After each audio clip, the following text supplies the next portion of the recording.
Hi, I'm Clarke. I'm a software engineer in the user interface team here at AVIAT Networks. Hey, I'm Sam. I am a software test engineer also at AVIAT Networks. So for a software test engineer, that is a lot of writing tests to test our software to make sure they do what they're supposed to do.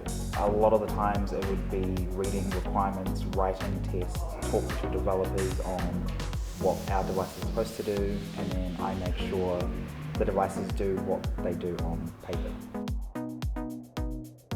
Inside the user interface team, we develop the code and the front end of our system. So essentially, we build what users tend to see. So our C developers and the other software engineers might build the stuff that actually makes the thing work.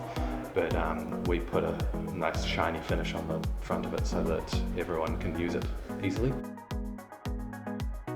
A typical day for me would usually be first thing get in, start with my coffee or breakfast. Can't start the day without either of them. And then just starting off with basic admin stuff like emails, checking up on things that were left the night before. And then my day kind of really starts by looking over the test runs over the previous night to make sure nothing has failed that shouldn't have failed or nothing new has come up. And then after that, have our daily stand-ups where we kind of report to the rest of our team what we worked on the day before, what we plan on working on today, and is there anything that's stopping us from achieving what we set out to achieve today or in the period of time that we're working on something. For me, kind of similar sort of start. Got to start the day with some form of hot beverage. Similarly, check the emails, do that sort of admin. And then, because I'm currently working on essentially a solo project for data visualization for our system, I am currently spending most of my days just going through either working on new features to add to it or fixing any errors I've found in the features that I've added to it so far. Once that project's done, I'll be joining the rest of the UI team, basically the usual day-to-day UI work of building the user interface for whatever the current product we're working on is.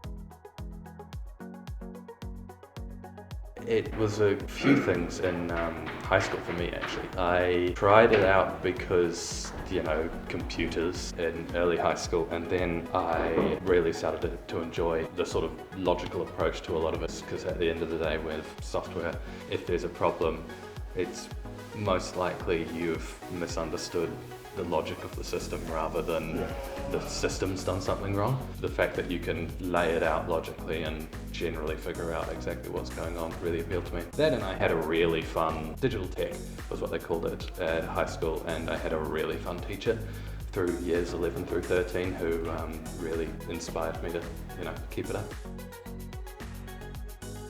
For me, it was probably the problem solving. I love solving problems and trying to find different ways on how to do them.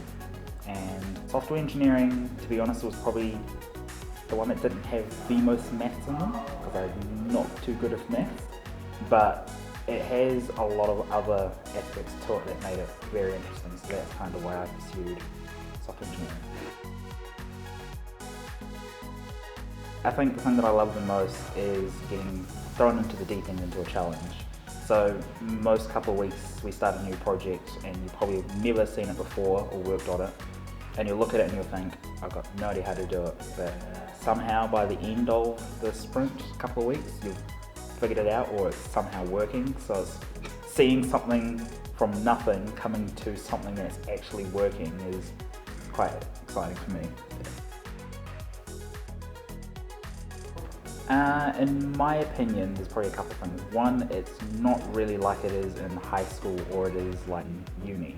Uni gives you an idea and kind of teaches you the basic skills you kind of need, but it's like kind of that realization that in the real world that you don't just have the answers always on Google, you can just go Google something. And a lot of the times, especially with how we do things in a Scrum method, you might spend a couple of weeks working on something, get it working perfect, and then you get told we're throwing it out, we're going to do something different.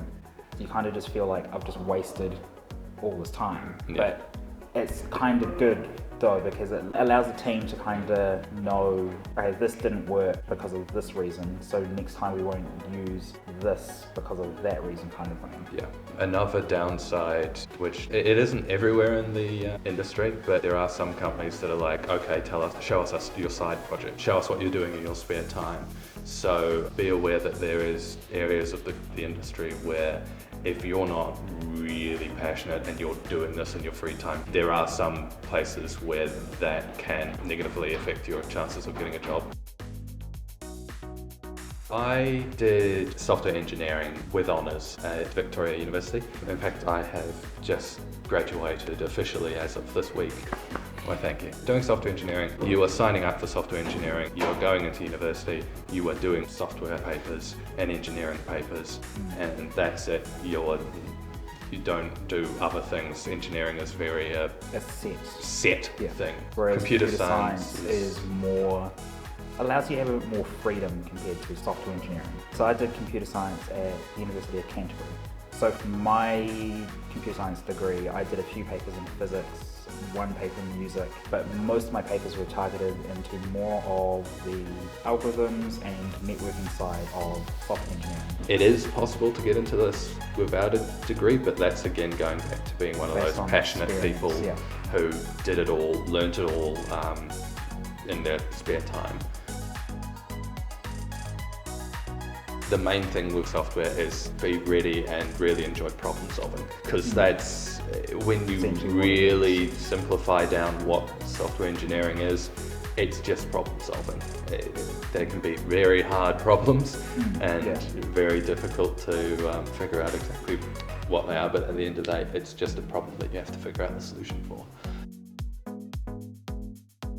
Oh, okay, let's just list off the ones that we do here. So we've got software test engineering, we've got software embedded development, we've got software GUI development or web design, provision team, which deal with, I think, app development as well. We've also got signal processing engineers who deal with more related towards the hardware side than actual software, but they need to write software for the specific signal radios that they're working with. But then if you branch out from our company to like other companies, you have data security analysts, just regular analysts, kind of like business analysts, more computer side related. You have DevOps. Basically, the way I like to think of it is there is essentially something vaguely analogous to pretty much every real world job. These days, software is involved in everything. You can be a coder involved in finances, doing code to be embedded into cars. Basically, everything is digital as well as physical these days. If you can, I always recommend, if you can think of a sort of project that you'd like to do in software, try and do it. Because with my side project I do, actually I never actually finished it, it's just sitting on the side. As all good side projects do. But it kind of shows that you can have the initiative to think outside the box and do extra learning. Because in my interview, we ended up talking about my side project quite a bit and some of the stuff that I did, what I would do differently, why I chose to use certain components in certain parts of my code. But not only just side projects, but also have a life outside of just coding. Because it's a team environment, they kind of want people who can work well for a team. In software, like there is a bit of a stereotype of, you know, the coders, the cliched nerdy coders who can't really talk and don't have social skills. That's not what it's like. Soft skills are arguably more important than hard skills, because at the end of the day, it will take a company a lot less time to get you up to speed on technical skills than try and deal with someone who doesn't have the soft skills to go with it. So if you have the skills of being able to pick up things very easily and you're open to feedback and you take criticism well, then most companies will be pretty happy to have you on board. Yeah.